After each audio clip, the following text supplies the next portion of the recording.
तर नमस्कार मंडळी, मी आज आलोय किल्ले धारूरमध्ये.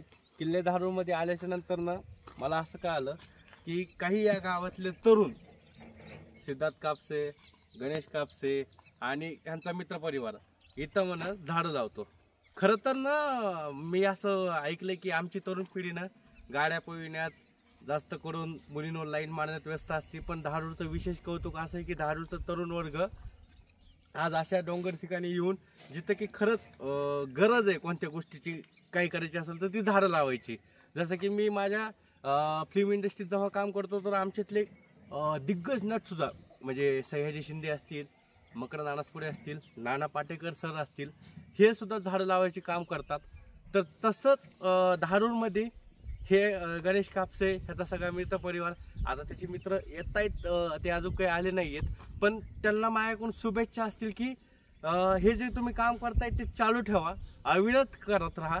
कारण की हे तुमच्या धारूरचं जे आज मी सौंदर्य जे मला बघायला भेटायले आपल्या मराठवाड्यात, मला हे सौंदर्य बघताना इतका आनंद आणि शांत वाटायले की खरंच की इथं येण्यासारखं किती काही काही आहे. जसं की महाराष्ट्रात म्हणलं जातं की राजसाहेब ठाकरे म्हणून गेलते की कोकणात सगळं आपलं काय म्हणतात पर्यटन स्थळ आहेत, पण आपल्या महाराष्ट्रामध्ये मराठवाड्यात ज्याला दुष्काळ म्हणलं जातं तिथंही आपल्या इथं इतका भारीच निसर्ग आहे आणि तो तुम्ही जपताय, ह्याचं खरंच कौतुक आहे माझ्याकडून तुम्हाला. आणि माझ्याकडून तुम्हाला शुभेच्छा आहेत आणि माझ्याकडून एकच सांगणं आहे की तुमचा आदर्श घेऊन मीही सुद्धा झाडं लावेल. माझं अंबाजोगाई गाव आहे तर मी मुकुंदराजला जाऊन झाडं लावेल. तुम्ही धारूरला लावत चला. आपण आपला महाराष्ट्र, मराठवाडा कसा निसर्गरम्य करता येईल याकडे लक्ष देऊया. आपण तरुण पिढी आहोत. ज्यांनी आज लक्ष दिलं तर उद्याच्या आपल्या पुढच्या पिढीला ह्याचा फायदा आहे. झाड लावण्याने कोणाचं नुकसान होत नाही, झाड उलटं आपल्या फायदेशीर असतं. हे आपल्याला लहानपणापासून शिकत आलोय आणि शिकताच आहे. याला अजून दुसरं काही सांगायची गरज नाही माझ्या मते तरी.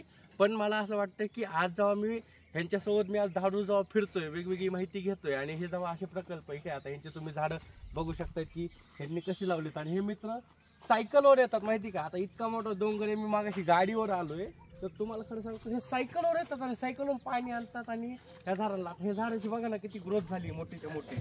तर आता हे 1-2 महिने हे आले, शनिवार रविवार ह्यांचा वेळ काढून कामातून क्लासेस काय जे करत असतील ह्यांचे ते उद्योग, पण ह्यांचा थोडासा वेळ काढून कसलं भारी आहे. अरे म्हणजे काय लाईफ आहे नाही की काय शनिवार रविवारी 4 मित्रांनी यायचंय, इथं पाणी टाकायचंय, मुरमुरे खायचे, गप्पा गोष्टी करायच्यात, पुन्हा निघून जायचंय आपल्या गावाला.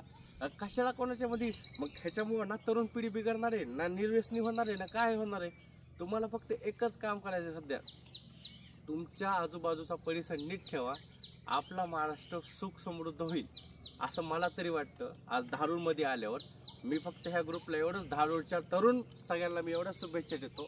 आणि एवढंच एक मार्गदर्शन मी नाही करत, त्यांच्याकडूनच मी मार्गदर्शन घ्यायलो की झाडं लावायला पाहिजेत.